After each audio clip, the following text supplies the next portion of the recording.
Hello my dear friends, आप सबको बहुत बहुत स्वागत है दोस्तों आज हम लोग देखने वाले हैं सामाजिक विज्ञान सोशल साइंस का आंसर की दोस्तों, जिसका एग्जाम आपका हो गया है। आप फटाफट अपने अपने क्वेश्चन पेपर निकाल लीजिए और आंसर मिला लीजिए और बाद में कमेंट करके जरूर बताइएगा कि आपका कितना सही हुआ दोस्तों, कितना मार्क्स आपका आएगा ऑब्जेक्टिव में, जरूर कमेंट कीजिएगा। और आप नए हैं तो प्लीज़ चैनल को सब्सक्राइब जरूर कीजिएगा। चलिए हम लोग फटाफट देखते हैं और मिलाने का प्रयास करते हैं और आप जरूर अंत में कमेंट कीजिएगा दोस्तों। देखिए क्वेश्चन नंबर 1 है, बोला कि 19वीं सदी के दौरान कौन सी ऐसी ताकत बनकर उभरा जिसने यूरोप के राजनीतिक और मानसिक जगत पर भारी परिवर्तन ला दिया था दोस्तों। तो वह उसका आंसर हो जाएगा दोस्तों राष्ट्रवाद। क्या हो जाएगा? राष्ट्रवाद। ठीक है। दूसरा नंबर है, फ्रांस में प्रथम विद्रोह कब हुआ था? फ्रांस में प्रथम विद्रोह हुआ था जुलाई 1830 ईस्वी में। तो ऑप्शन नंबर 4 सही हो जाएगा। ठीक है।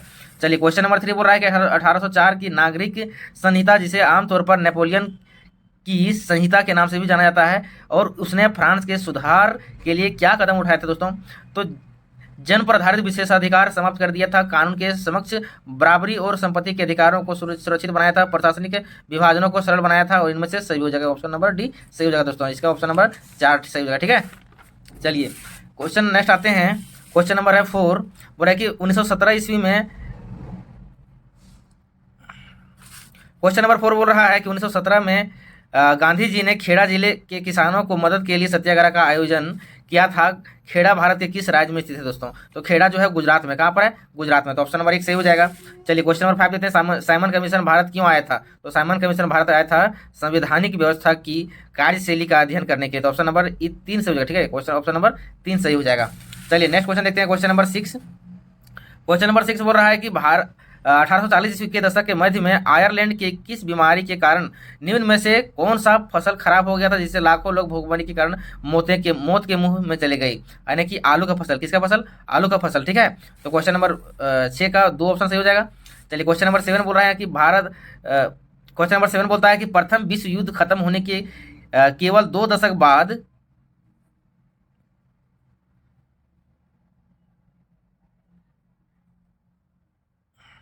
क्वेश्चन नंबर 7 बोल रहा है कि प्रथम विश्व युद्ध खत्म होने के केवल 2 दशक बाद दूसरा विश्व युद्ध शुरू हो गया, जिसमें क्या था? एक गुट की धुरी शक्तियां मुख्य रूप से नाथी जर्मनी, जापान और इटली थी, और दूसरा खेमा क्या था? मतलब एक गुट यहाँ पर था और दूसरा गुट जो मित्र राष्ट्रों के रूप से जाना जाता था। इनमें से कौन कौन से देश आते थे दोस्तों? इनमें से ब्रिटेन, सोवियत संघ, रूस, इसको जो रूस बोला जाता है, फ्रांस और अमेरिका, ये चारों देश थे। ठीक है। तो ऑप्शन नंबर 3 सही हो जाएगा क्वेश्चन नंबर 7 का। क्वेश्चन नंबर 8 का देखिए, फटाफट मिला लीजिए और जरूर कमेंट करके बताइएगा कि कितना आपका सही हुआ। 1929 ईस्वी में आर्थिक मंदी के कारण दुनिया के ज़्यादातर हिस्सों में निम्न में से किसकी भयानक गिरावट दर्ज की गई थी दोस्तों? उत्पादन में भी गिरा था, रोजगार में भी, आय और व्यापार में भी। इनमें से सभी क्या हो जाएगा? इनमें से सभी। ऑप्शन नंबर 4 सही हो जाएगा। ठीक है। चलिए नेक्स्ट क्वेश्चन देखते हैं हम लोग। क्वेश्चन नंबर 9 बोल रहा है कि बुनकरों को कच्ची कपास की समस्या का सामना क्यों करना पड़ा था?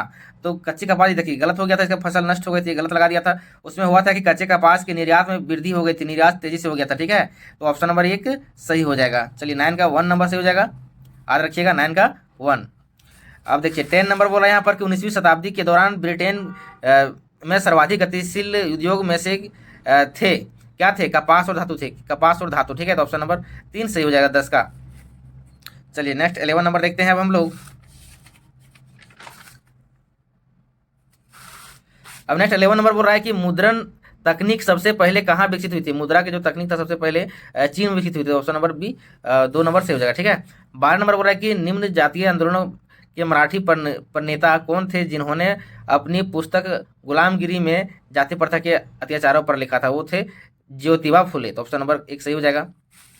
चलिए नेक्स्ट क्वेश्चन देखते हैं।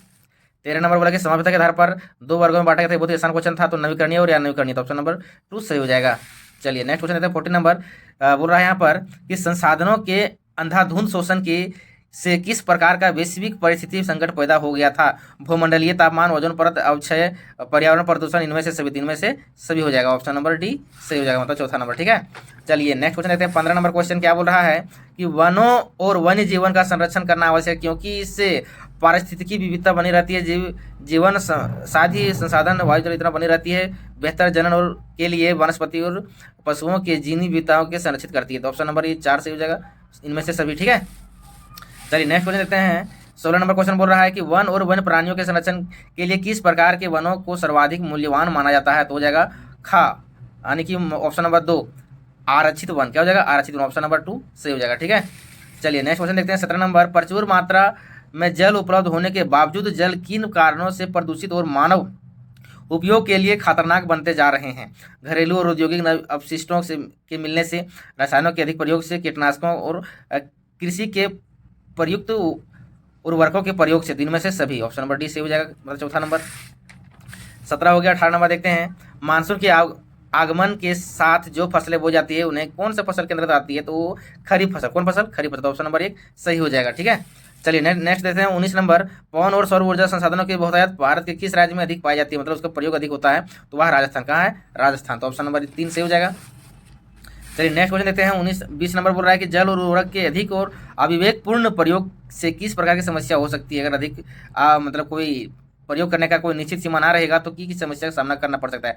जल क्रांतता हो जाता है, लवणता हो जाता है, सूक्ष्म पोषक तत्वों में कमी हो सकती है, इनमें से सभी हो जाएगा। ऑप्शन नंबर 4 सही होगा। ठीक है, चलिए नेक्स्ट क्वेश्चन देते हैं 21 नंबर। औद्योगिक विकास की रीढ़ के रूप में किस खनिज को महत्वपूर्ण माना जाता है? तो लौह एस। किसको माना जाता है? लौह एस को। ठीक है, तो ऑप्शन नंबर 2 सही हो जाएगा। चलिए नेक्स्ट क्वेश्चन देखते हैं। यहाँ पर बोल रहा है कि निम्न में से किस प्रकार के खनिजों का प्रयोग आणविक ऊर्जा के रूप में उत्पादन के रूप में किया जाता है? तो ऑप्शन नंबर 1 से हो जाएगा, यूरेनियम और थोरियम। ठीक है, ये भी क्या कहा जाता है? नाभिकीय ऊर्जा के रूप में, न्यूक्लियर एनर्जी के रूप में प्रयोग किया जाता है। 23 नंबर बोला कि वायु प्रदूषण निम्न में से किस प्रकार का दुष्प्रभाव डालता है? मानव स्वास्थ्य पर, पशुओं पर, सभी पर पाया जाता है। ऑप्शन नंबर 4 सही हो जाएगा। तो 24 नंबर देखते हैं कि बेल्जियम में अल्पसंख्यक के रूप में किस भाषा के बोलने वाले लोग तुलनात्मक रूप से ज़्यादा समृद्ध और ताकतवर रहते हैं? तो फ्रेंच भाषा। कौन सी भाषा? फ्रेंच भाषा। ऑप्शन नंबर 1 सही हो जाएगा। चलिए 25 बोला कि जो 1956 में श्रीलंका के कानून बनाया गया तो उनमें किन किन बातों को जोड़ा गया? तो उनमें सभी बातों को जोड़ा गया था। ठीक है, इनमें से सभी हो जाएगा। चौथा नंबर सही हो जाएगा 25 का। चलिए 26 नंबर देखते हैं फटाफट। 26 नंबर बोला कि निम्न में से कौन कार्यपालिका और विधायिका द्वारा बनाए कानूनों पर अंकुश रखता है, मतलब कंट्रोल करता है? ठीक है, तो न्यायपालिका। कौन करता है? न्यायपालिका। 3 ऑप्शन से हो जाएगा। पोखरण, जहां भारत ने 1998 में परमाणु परीक्षण किए थे, वह भारत के किस राज्य में? तो वह भारत के राजस्थान में स्थित है। तो ऑप्शन नंबर 1 सही हो जाएगा। 28 नंबर बोल रहा है यहाँ पर कि सामाजिक विभाजन अधिकांशतः आधारित होता है जन्म पर। किस पर होता है? जन्म पर। तो ऑप्शन नंबर 3 सही हो जाएगा। सांप्रदायिक राजनीतिक इस फ्रेंच पर आधारित होती है कि धर्म की सामाजिक समुदाय का निर्माण करता है। इस मान्यता के अनुकूल सोचना क्या कहलाता है? सांप्रदायिकता। क्या कहलाता है? सांप्रदायिकता। ऑप्शन नंबर 2 सही हो जाएगा। चलिए नेक्स्ट क्वेश्चन देखते हैं। 29 हो गया। 30 नंबर आप देखते हैं। बोले कि निम्न से किस राज्य में शिशु मृत्यु दर सबसे कम है? केरल में। किसमें? केरल में। ऑप्शन नंबर 3 सही हो जाएगा। नेक्स्ट क्वेश्चन है कि निम्नलिखित में से किसे औसत आय भी कहा जाता है? तो प्रति व्यक्ति आय को क्या कहता है? औसत आय कहा जाता है। ठीक है, अब यहाँ पर देखिए सार्वजनिक और निजी क्षेत्र किस आधार पर विभाजित किया जाता है? तो उद्यमों के स्वामित्व के आधार पर। ऑप्शन नंबर खास सही हो जाएगा, मतलब 2 नंबर सही हो जाएगा। 33 बोल रहा है कि निम्न कौन सा क्षेत्र भारत में सबसे बड़े रोजगार उत्पादक क्षेत्र के रूप में जाना जाता है? तृतीय क्षेत्र। कौन क्षेत्र? तृतीय क्षेत्र। ऑप्शन नंबर 1 सही हो जाएगा। 33 हो गया। 34 नंबर देखते हैं आप। निम्न में से कौन महत्वपूर्ण मध्यवर्ती भूमिका प्रदान करके आवश्यकताओं के दोहरे संयोग को जरूरत को खत्म कर देती है? वह है मुद्रा। कौन है? मुद्रा। ठीक है, ऑप्शन नंबर 1 सही हो जाएगा। ये सभी के मध्यवर्ती के रूप में काम करता है। 34 नंबर हो गया। अब 35 नंबर देखते हैं। सामान्यतः बहुराष्ट्रीय कंपनियां उसी स्थान पर उत्पादन इकाई स्थापित करती है जहां पर क्या हो? बाजार नजदीक, इससे सभी नजदीक हो, मतलब इनमें से सभी जगह। ठीक है, बाजार भी नजदीक हो, कम लागत पर सर्विंग मिल जाए, उत्पादन के अन्य कारक भी उपलब्ध होगा। ठीक है, तो ऑप्शन नंबर 4 सही हो जाएगा। 35 का 4 नंबर। 36 नंबर बोल रहा है यहाँ पर। 36 नंबर बोलता है कि विभिन्न देशों में बाजारों को जोड़ने या एकीकरण में निम्न में से कौन सहायक होता है? विदेशी व्यापार। कौन होता है? विदेशी व्यापार। ऑप्शन नंबर 2 सही हो जाएगा। ठीक है, चलिए नेक्स्ट क्वेश्चन देखते हैं। 37 में बोला कि 1960 के दशक में व्यवस्थित रूप से उपभोक्ता आंदोलन का उदय 1960 के दशक में निम्न में से व्यवस्थित रूप से उपभोक्ता आंदोलन का उदय निम्न में से किन कारणों से हुआ? अत्यधिक खाद्य कमी, खाद्यान्नों की जमाखोरी, खाद्य पदार्थों एवं खाद्य तेलों में गिरावट, इनमें से सभी। ऑप्शन नंबर 4 सही हो जाएगा 37 का। ठीक है, अब नेक्स्ट क्वेश्चन देखते हैं। 38 नंबर बोल रहा है यहाँ पर। संविधान में संशोधित करके लोकतांत्रिक शासन व्यवस्था के तीसरे स्तर को किस प्रकार बनाया गया? शक्तिशाली और प्रभावी बनाया गया। ठीक है, ऑप्शन नंबर 1 सही हो जाएगा। तो नेक्स्ट क्वेश्चन देखते हैं हम लोग। अन्य जाति समूह से भेदभाव और उन्हें अपने से अलग मानने की धारणा निम्न में से किस व्यवस्था पर आधारित है? शासन व्यवस्था, राजनीतिक व्यवस्था, वर्ण व्यवस्था। देखिए वर्ण व्यवस्था सही हो जाएगा। इसका आंसर ऑप्शन नंबर 3 हो जाएगा 39 का। चलिए 40 नंबर लास्ट अंतिम क्वेश्चन क्या है दोस्तों, देख लेते हैं बढ़िया से। निम्नलिखित लोकतांत्रिक क्वेश्चन नंबर 40 बोल रहा है कि लोकतांत्रिक व्यवस्था के हित समूहों और दबाव समूहों के बीच मुख्य उपयोगिताएं निम्न में से क्या है? तो निम्न से सभी हो जाएगा, इसका सही ऑप्शन सही हो जाएगा। आंदोलन भी सफल बनाना, राजनीतिक दलों में प्रभाव डालना, ऑप्शन नंबर 4 दो। इस तरह से हमारा 40 आउट ऑफ 40 क्वेश्चन कंप्लीट हो गया। तो प्लीज़ अगर अच्छा लगा तो वीडियो को लाइक कीजिएगा, सब्सक्राइब कीजिएगा चैनल को, और अपने दोस्तों के पास शेयर कीजिए। और लास्ट में एक बार जरूर रिक्वेस्ट करता हूँ कि अपना जितना मार्क्स आया, कितना सही हुआ आपका, वो जरूर कमेंट कीजिएगा, ठीक है। तो चलिए फिर मिलते हैं नई वीडियो के साथ।